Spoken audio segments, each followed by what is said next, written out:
dzangu ndinovimba ndakuwa naye muri munyasha nemurugare rwaMwari. I hope I find you well. May the good Lord protect you. May the good Lord bless you. Our scripture reading this morning is coming from the book of Deuteronomy 2. Deuteronomy 2 from verse 1. Deuteronomy 2 from verse 1 to 4. Mkoma Brian Mafua, a blessed morning to you. God bless you. God bless you. Thank you so much for tuning in. My Roshlan, a blessed morning to you. Mariwakitrenya Shamadzangu. Linda Makaka, may the good Lord bless you. Thank you so much for tuning in. Our scripture reading today is coming from the book of Deuteronomy 2 from verse 1 up to 4.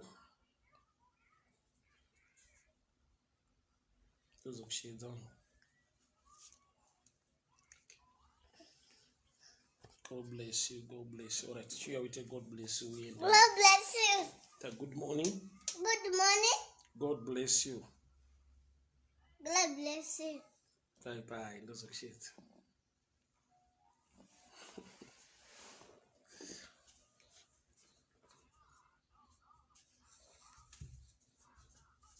I bless the Lord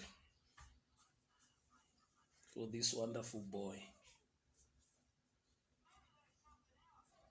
Deuteronomy chapter 2 from verse 1 up to 4, and I'll read. Then we turned back and set out towards the desert along the route to the Red Sea, as the Lord directed me. For a long time we made our way around the hill country of Seir. Then the Lord said to me, "You have made your way around this hill country long enough. Now turn north. Give the people the orders." Father, we thank you for your word. Speak to us, instruct us, correct us, empower us for the glory of your name. In Jesus' mighty name I pray. Amen. Ndiri kubata nhasi ine chekuita nemweya wekudzungaira kana kuti mweya wekutenderera. Ndikatanga ndatsanangura chinhu ichi.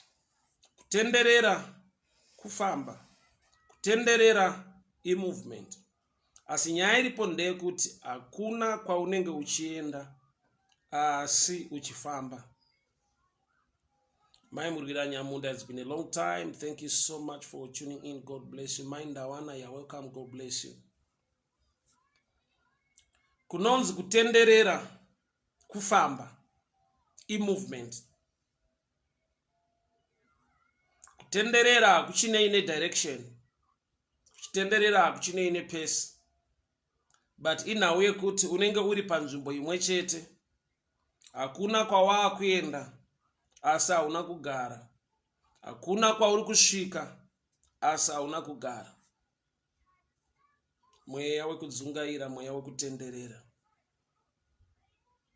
Pane nguva yekuti wakaipa will keep you busy while least doing nothing. Unenge munhu akagara chair inonzi rocking chair. Hauna kwa unenge uchienda. You are at the same place, but you'll be losing energy. Vanhu vari kutenderera vane effort yavari kutoisa mukufamba movement yavari kuita, but they are not going anywhere. So wakaipa unenge uchida kubata pfungwa nenjere dzevanhu kuti at least you are doing something. Ndauya kuzodena mwe munhu mangwanani ano ndauya kuzokupa mweya wenharo. Life haifaniri kuramba iri circles iwayo. You must get somewhere. You must move towards a certain direction to your destiny. Kutenderera kufamba. Kutenderera hakusi kugara. Kutenderera hakusi kumira. Asi hapana kwa unenge uchienda. Israeli chimwe chakaipa delay kuti vanzi vakaita makore akawanda vari murenje, vane mazuva avakaita merry go round. Then the Lord turned back to me. Then we turned back and set out towards the desert along the route to the Red Sea, as the Lord directed. For a long time, we made our way around the hill country of Seir. Then the Lord said to me, you have made your way around this hill country long enough. Mweya wekutenderera. Mweya unogona kubata njere dzemunhu kuti afungidzire kuti pane kwaari kuenda kana kuti ane zvaari kuita. Hongu pane zviri kuitika, but not for your good or for your better. Nekuda kwekuti wasimuka kubva kuEgypt kuti uende kuKenani, but vakasvika pane imwe nzvimbo yavakakutanga kutenderera. Mwari ndokubva avapa shoko kuti matenderera chikomo chino kwenguva refu. You need to take a move. Vanhu vari kutenderera, they are already moving, but they are not going towards their destiny. Avasi panzvimbo 1 is sevanhu vakamira, but vari panzvimbo 1 sevanhu vari kufamba. That spirit or that demon or that attack in life inosangwanikwa nayo yekuti you will be comforted. Unosvika paunokanganwa nekuluza focus yekuti Mwari wakavamba rwendo kuti tiende somewhere.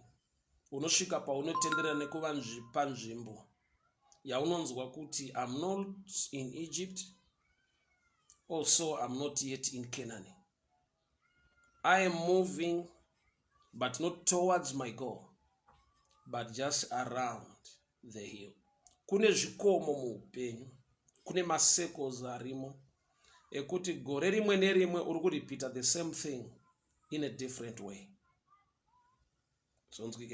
You are repeating the same thing in a different way. Uri kuita chinhu chimwe chete nenzira dzaidangoti siyanei, but ukazocheka the result, pawanga uri ndo pauri.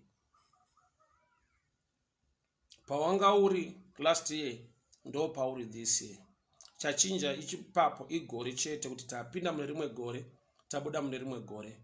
But the lifestyle, achievement, whatever zvawai desire, you are just around that hill country. You are just around that hill country. And the devil anenge achiwhisper mauri kuti at least there is movement.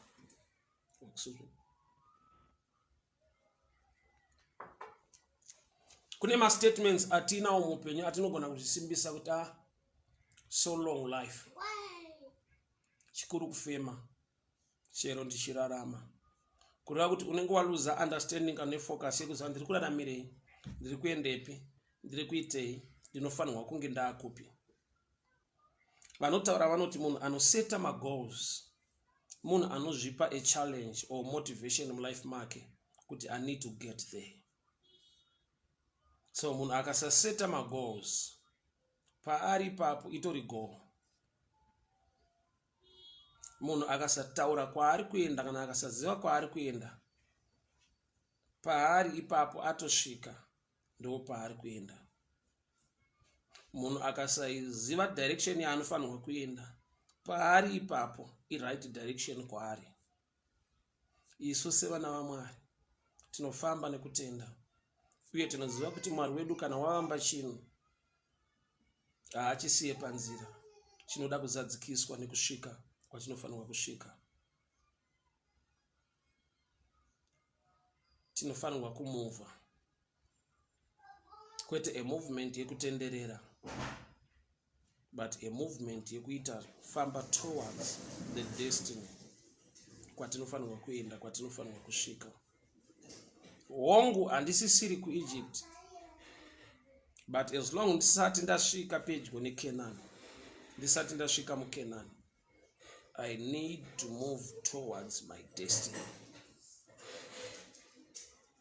Mweya wekutenderera, mweya wakungoripita the same thing in a different way. Mazwi anofunga anogona kunetsa kugamuchira kuti how can you do the same thing in a different way? Wafanana nemunhu ane chibage akanga maputi, aneta kukanga maputi obika mangai, aneta kubika mangai ogaya chibage chiwa hupfu obika sadza.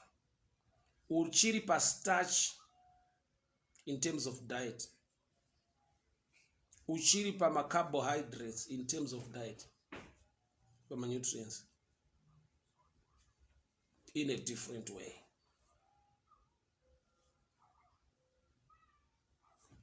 There was a day, shamari yangu yatenga maputi, inoda kubva ndatenga mazepinex.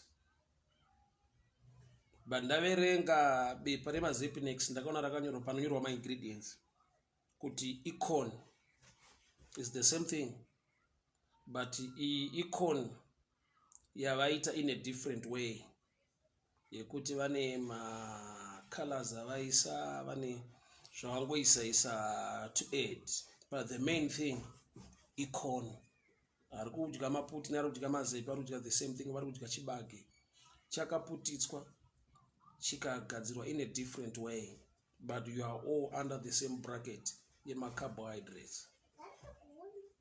So you can do the same thing in a different way. Then the devil will whisper to you, with at least you are doing something different. Kutenderera akusi kumira, asi kutenderera hakuna kwauri kuenda. Uri kuramba uri panzvimbo imwe chete usina kumira, but uchifamba, doing the same thing in a different way. Munhu akagara pachair nemunhu akagara parocking chair hakuna kwavari kuenda, but somebody anofeel as if pane zviri kuitika, pane kuri kuendwa, there is movement iripo, pane kusheka kuripo, but the truth of the matter, they are still in the same office. Ari parocking chair neakagara paordinary chair, they are not going anywhere. But pane mumwe there is a movement, but haina ma-results. The devil anogona kuataka vanhu to an extent yekuti vanhu vanobatwa njere kuti at least I'm moving, I'm doing something, but ukanyatsoongorora hauna chawati waachiva, wangoita zvinhu zviri mubracket rinongova ordinary, hakuna kwawati waenda, hakuna chawati waita, but unonzwa mauri sekunge une something chawaita chiri better or chiri different from others.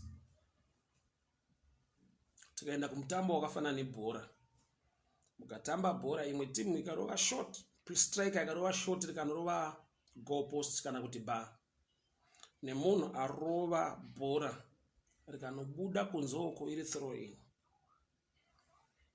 pane anogona kubatwa ruoko achinzi tough luck, well tried, neuyo anogona kunzi you need to improve, but the end of the day, no score for both of them. Hakuna trophy inopiwa munhu arova bar. Nyangwe arova bar achinzi tough luck, you are doing better. Uyu arova bhora rikanobuda ku throw in, vanhu vakamuti haana direction haagone, at the end of the day havana trophy or goal yavanowana. Doing the same thing in a different way, that's an attack. Kuti kuEgypt hamuko, kugara hamuna kugara, kufamba muri kufamba, but you are surrounding a hill of seer. Svika Mwari vakati kuna Moses, vanhu ava vawinawo vatenderera chikomo ichi kwenguva refu. Tell them to move forward, not to move in circles or in rounds. Deuteronomy 2 from verse 1. You have surrounded this hill mountain for a long time. Instruct people to move forward. So I've seen this kind of attack or challenge in life iri common kubazhinji. Kusvika vava nekunzwisisa nekuziva kuti handifanirwa kunge ndiri pano, ndagara pano kwenguva refu ende haisi pfungwa yaMwari.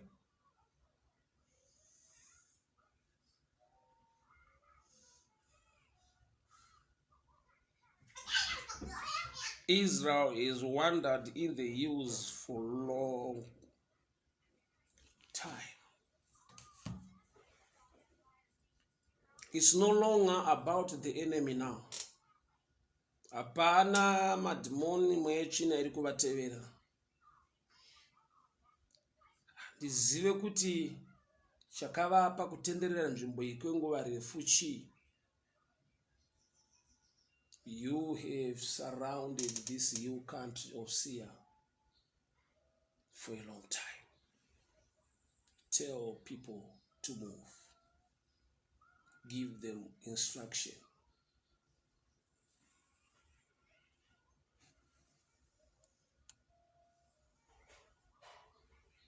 So pane nguva yekuti maybe unogona kutenderera chikomo cheupenyu hwako 5 years, 2 years, a year or some months.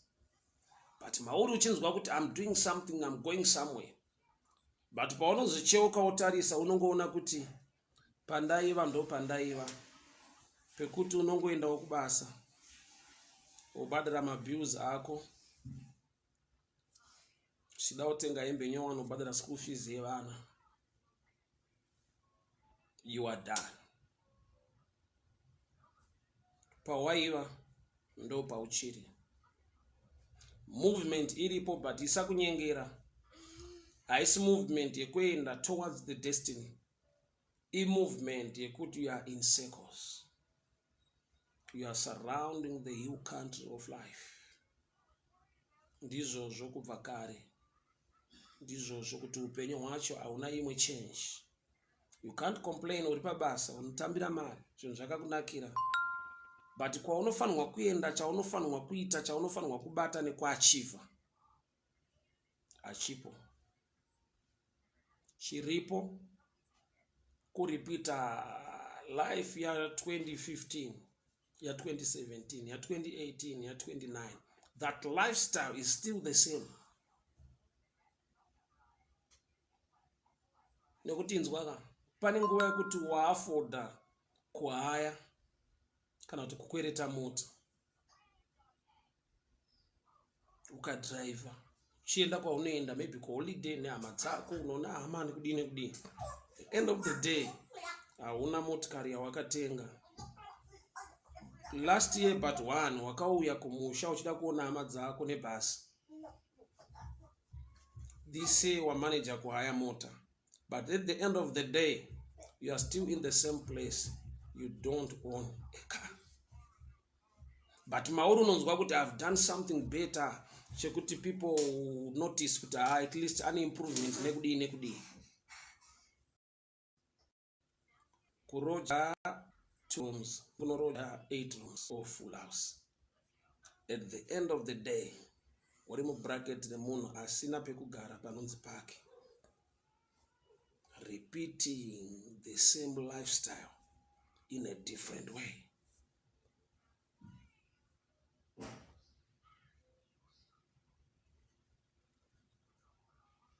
Ndati wafanana nemunhu ari kuti nhasi handidi sadza ndoda kukanga mandiri. Chibage chawakudya in a different way. Uri munhu ari kuti nhasi handidi mandiri ndoda mangai kuti mutakura. Uri munhu ari kudya chibage in a different way. Pandiri kugara pasi kuita ndoda kutotsvaga pane a 3 bedroom. As long uchienda paunonoroja pakanaka, a better house, a bigger house. At the end of the year ukazitarisa uchaona kuti you are not moving towards kuva nepanonzi pako, but uri kuimprove uri muma circles echikomo chinonzi kuroja.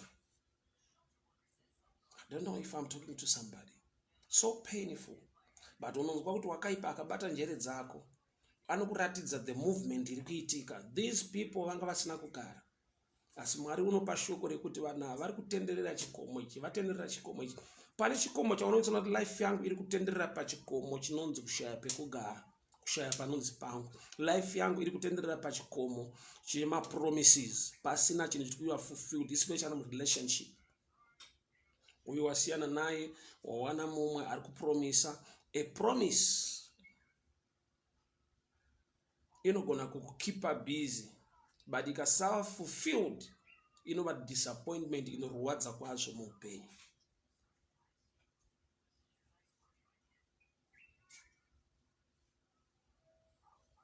Chakapa Mwari kuti ataure kumuranda wake kuti tell people to move. Vatendera chikomo kwenguva refu. Vanhu vanga va excited nekutenderera kwavari kuita. Why? Nokuti pachavo vari kuti hatina kugara. We are doing something. But is that something the real thing you are supposed to be doing? Nokuti pamapfuura napo, muri kupfuura napo futi. Hapana chitsva chamakuona. Kana munhu achitenderera, paapfuura napo ndo paanodzoka napo, ndo paanodzoka napo, ndo paanodzoka napo. Zvekuti unopedzisira akuziva nzira iyoyo. And I know kuti zvinobowa. To be in the same place for a long time. Zvinobowa.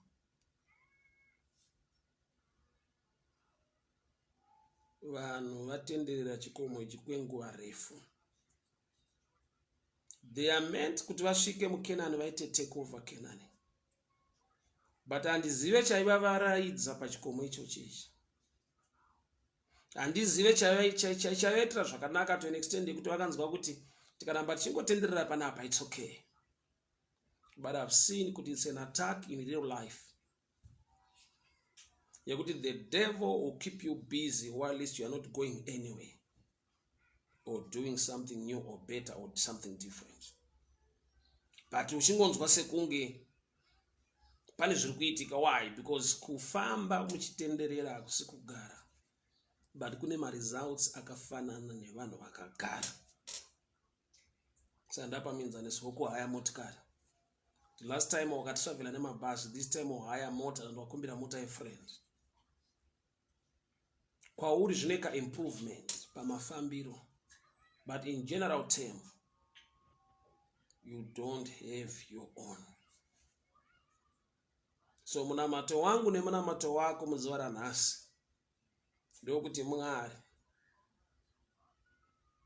rondai tsoka dzangu dziregere kuramba dzichitenderera muenvironment inonzi kuroja. Rondai tsoka dzangu dziregere kuramba dzichitenderera pachikomo chinonzi kusawanikwa.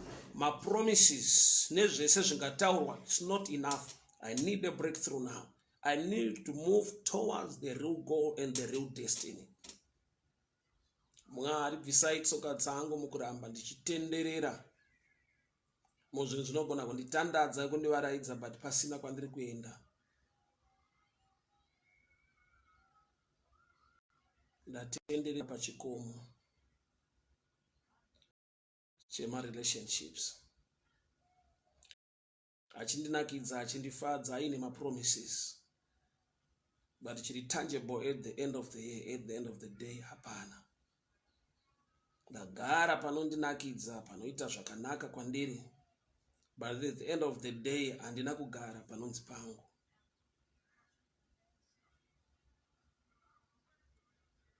Mwari vatibatsire.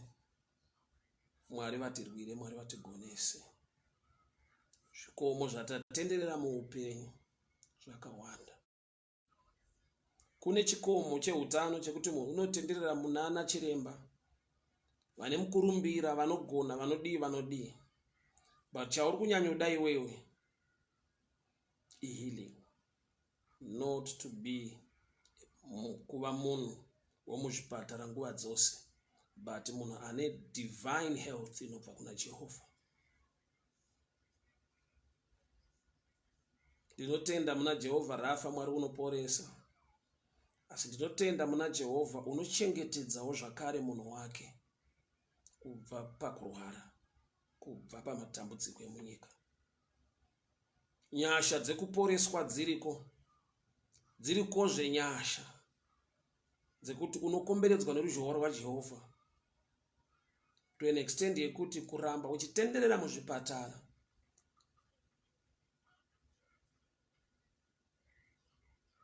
zvichiita sekunge zviri kuimprova, zviri kuita nani. But that's not your portion in the name of Jesus. I pray for divine health upon your life in the mighty name of Jesus.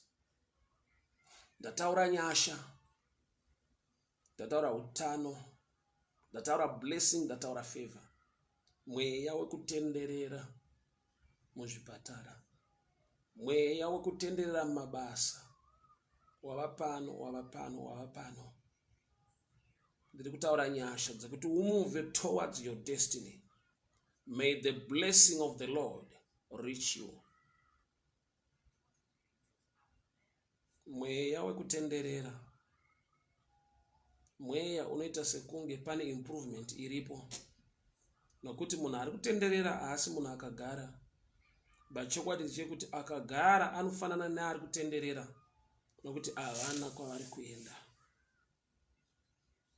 Tarisa upenyu hwako, upenyu hwemhuri yako. Tarisa mabasa aunobata. Tarisa relationship yako. Tarisa mapromises ari muupenyu hwako. Ugotarisa chabuda nechabatika muupenyu. Ndaakuda kumutsa nharo mauri. Kuti baba ndichada kuramba ndiri panzvimbo ino. Hongu handisi kuIjipita, asi nzvimbo ino chandinoziva haisi Kenani. Mune kwamakandibvisa, mune kwamuri kundiendesa. Pandiriko zvino handipo pamakati ndive. Ndaakuda nyasha dzinondipa energy, simba rekubva in this environment. Yasamandele boshike talabo sataka.